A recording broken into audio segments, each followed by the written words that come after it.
Vous avez intégré la meilleure business school d'Europe et vous avez le droit d'en être fier. Moi, c'est Jafar. Le premier rapport à l'improvisation se passe pendant les ateliers théâtre qu'on se fait. Enfin, moi, je me suis fait systématiquement pour les 2 précédents aussi pendant la préparation. Donc là, on voit qui est à l'aise avec quoi, qui est à l'aise avec l'humour, qui est à l'aise avec évoluer dans la scène, changer de place, qui est à l'aise avec. Voilà. Moi, je me rends compte en fait de chaque particularité et de chaque technique de jeu qu'ont les acteurs. On l'a fait avec Noé. On écrivait des exercices d'improvisation, on écrivait des exercices qui tournaient autour du cahier B, c'est des scènes qu'on a retirées du film mais qui appartiennent quand même au film. On s'en est aussi beaucoup inspiré pour créer des scènes qui sont après dans le film, comme la scène du MDMA qui quasiment...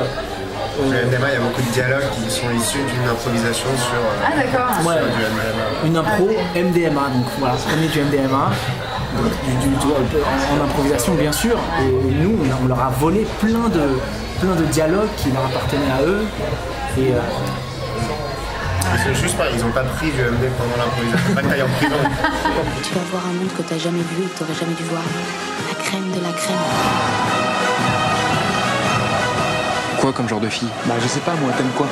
Tout. Bah on a tout.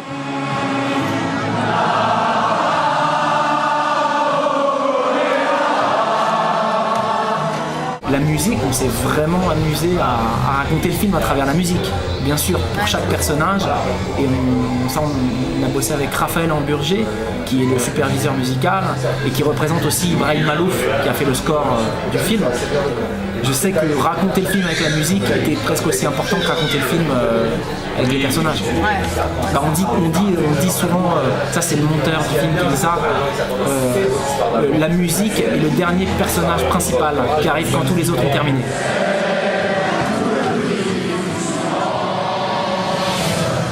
Les acteurs connus de 20 ans, c'est plutôt limité.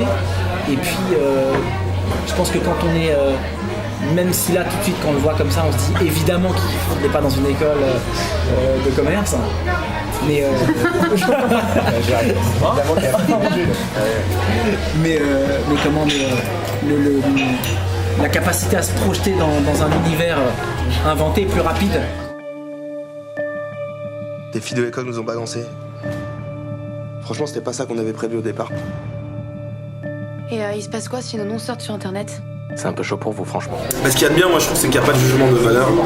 Dans le film, il n'y a pas de bien, de mal, il n'y a pas de morale. Et même s'ils font un truc hyper, ce qui pourrait être vicieux, parce que c'est quand même un truc, ils se sont lancés dans un truc très vicieux et très dur et qui peut être vu comme quelque chose d'amoral. Et en fait, justement, le film ne porte pas de jugement de morale. Le film dégouline de cette joie de vivre, de l'amour aussi que Kim a donné à chacun de ses acteurs, et il considère même les figurants